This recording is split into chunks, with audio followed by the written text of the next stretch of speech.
ಆಧುನಿಕ ಕಾಲದಲ್ಲಿ ನಡೆಯುತ್ತಿರುವ ಆನ್ಲೈನ್ ವಂಚನೆಗಳ ಬಗ್ಗೆ ವಿದ್ಯಾರ್ಥಿಗಳು ತಮ್ಮ ಸುತ್ತಮುತ್ತಲಿನ ವ್ಯಾಪ್ತಿಯಲ್ಲಿ ಅರಿವು ಮೂಡಿಸಬೇಕೆಂದು ಚಪ್ಪರದಹಳ್ಳಿ ಕರ್ನಾಟಕ ಗ್ರಾಮೀಣ ಬ್ಯಾಂಕ್ ವ್ಯವಸ್ಥಾಪಕ ಜಿ ಮಧುಸೂದನ್ ಸಲಹೆ ನೀಡಿದರು.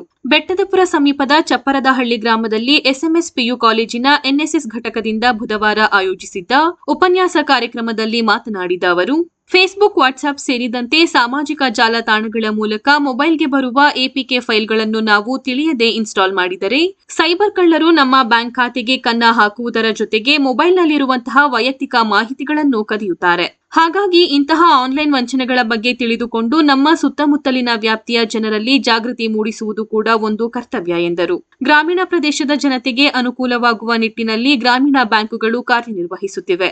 ಇಲ್ಲಿ ದೊರೆಯುವಂತಹ ಪ್ರಧಾನಮಂತ್ರಿ ಸುರಕ್ಷಾ ಬಿಮಾ ಹಾಗೂ ಪ್ರಧಾನಮಂತ್ರಿ ಜೀವನ್ ಜ್ಯೋತಿ ಯೋಜನೆಯಂತಹ ಕಡಿಮೆ ಪ್ರೀಮಿಯಂ ಮೊತ್ತ ವಿಮೆ ಸೌಲಭ್ಯಗಳನ್ನು ಬಳಕೆ ಮಾಡಿಕೊಳ್ಳಬೇಕು.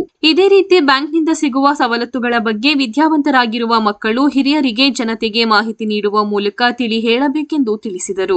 ಈ ಸಂದರ್ಭದಲ್ಲಿ ಟಿಎಪಿಸಿಎಂಎಸ್ ನಾಮನಿರ್ದೇಶನ ಸದಸ್ಯರಾದ ಸಿಎನ್ ರಾಜೇಶ್, ಗ್ರಾಮ ಪಂಚಾಯಿತಿ ಉಪಾಧ್ಯಕ್ಷೆ ಸುನೀತಾ ಮಂಜು, ಸದಸ್ಯೆ ಪ್ರೇಮಮ್ಮ, ಬ್ಯಾಂಕ್ ನಗದು ಗುಮಾಸ್ತ ಸಂದೀಪ್ ಕುಮಾರ್, ಮುಖಂಡರಾದ ಸಿಪಿ ರಘು, ಉದ್ಯಮಿ ಸಿಪಿ ಯೋಗೇಶ್, ಪ್ರಾಂಶುಪಾಲ ರಾಜು, ಶಿಬಿರಾಧಿಕಾರಿ ಕುಬೇರ್, ಉಪನ್ಯಾಸಕರಾದ ಸತೀಶ್, ಯಶವಂತ್, ವಸಂತ್ ಸೇರಿದಂತೆ ಶಿಬಿರಾರ್ಥಿಗಳು ಉಪಸ್ಥಿತರಿದ್ದರು.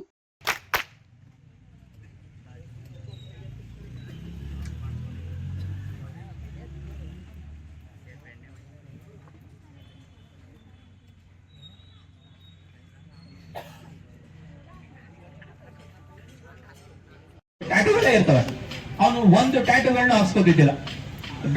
ಇನ್ನು ನಿಮ್ಮಲ್ಲಿ ಎಷ್ಟು ಜನ ಫುಟ್ಬಾಲ್ ನೋಡ್ತೀರಾ? ಒಬ್ರು ನೋಡೋದು, ಇಬ್ರೇ. ಅದಕ್ಕೆ ನಮ್ದ್ರಲ್ಲಿ ಒಲಿಂಪಿಕ್ಸ್ ಅಲ್ಲಿ ಯಾರು ಗೋಲ್ಡ್ ಆಗ್ತಿಲ್ಲ. ಫುಟ್ಬಾಲ್ ಅಲ್ಲಿ ಒಬ್ಬ ದೊಡ್ಡ ಪ್ಲೇಯರ್ ಇದ್ದಾನೆ, ಕ್ರಿಸ್ಟಿಯಾನೋ ರೊನಾಲ್ಡೋ ಅಂತ. ಅವನ ಹೆಸರು ಮಾತ್ರ ಗೊತ್ತು. ಕ್ರಿಸ್ಟಿಯಾನೋ ರೊನಾಲ್ಡೋ ವರ್ಲ್ಡ್ ಕಪ್ ಅಲ್ಲಿ ಮತ್ತೆ ಯುನೈಟೆಡ್ ಚಾಂಪಿಯನ್ಸ್ ಲೀಗ್ ಅಲ್ಲಿ ಅತಿ ಹೆಚ್ಚು ಗೋಲು ಬಾರಿಸಿರೋ ಅವನು ವ್ಯಕ್ತಿ. ಅವನಿಗೀಗ ಒಂದು 38 ವರ್ಷ. ಬಟ್ ಅವನು 14 ವರ್ಷದಲ್ಲಿ ಏನ್ ಮಾಡ್ತಿದ್ದ ಗೊತ್ತಾ ನಿಮ್ಗೆ? ಯಾರ್ಯಾರು ಗೊತ್ತಾ? ಅವನು 14 ವರ್ಷ. ಒಂದ್ ಸ್ವಲ್ಪ ಮಾತಾಡ್ಬೇಕು ಅಂತ ಅನ್ಕೊಂಡಿದೀನಿ. ನೀವು ಹೂ ಅಂದ್ರೆ ಸ್ಟಾರ್ಟ್ ಮಾಡ್ತೀನಿ. ಓಕೆ. ನಿಮ್ಗೆ ಪುನೀತ್ ರಾಜ್ಕುಮಾರ್ ಅವರು, ಅಪ್ಪು ಅವರು ಕನ್ನಡದ ಕೋಟ್ಯಾಧಿಪತಿ ನಡೆಸ್ತಿದ್ರು ಗೊತ್ತಾ? ಅದನ್ನ ಫಸ್ಟ್ ಹಿಂದಿಲಿ ಅಮಿತಾಬ್ ಬಚ್ಚನ್ ಅವರು ಕೌನ್ ಬನೇಗಾ ಕರೋಡ್ಪತಿ ಅಂತ ಮಾಡ್ತಿದ್ರು. ಈಗಲೂ ನಡೀತಾ ಇದೆ ಅದು.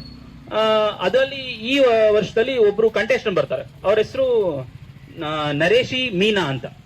ಮಾಮೂಲಿ ಎಲ್ಲ ಕಂಟೆಸ್ಟೆಂಟ್ ತರಾನೇ, ನಿಮ್ ತರ ನಮ್ ತರಾನೇ ಇರ್ತಾರೆ. ಅವ್ರದ್ದು ನಡೀತಾ ಇರದೆ, ಶೋ ನಡೀತಾ ಇರತ್ತೆ. ಅವಾಗ ಅಮಿತಾಬ್ ಬಚ್ಚನ್ ಅವ್ರು ಕೇಳ್ತಾರೆ, ನೀವು ಗೆದ್ದುಡ್ನ ಎಷ್ಟು ಕೇಳ್ಬೇಕು ಅನ್ಕೊಂಡಿದೀರಾ, ಮತ್ತೆ ಗೆದ್ದಾದ್ಮೇಲೆ ಏನ್ ಮಾಡ್ಬೇಕು ಅನ್ಕೊಂಡಿದೀರಾ ಅಂತ ಕೇಳ್ತಾರೆ. ಆಗ ಅವಳು ಹೇಳ್ತಾರೆ,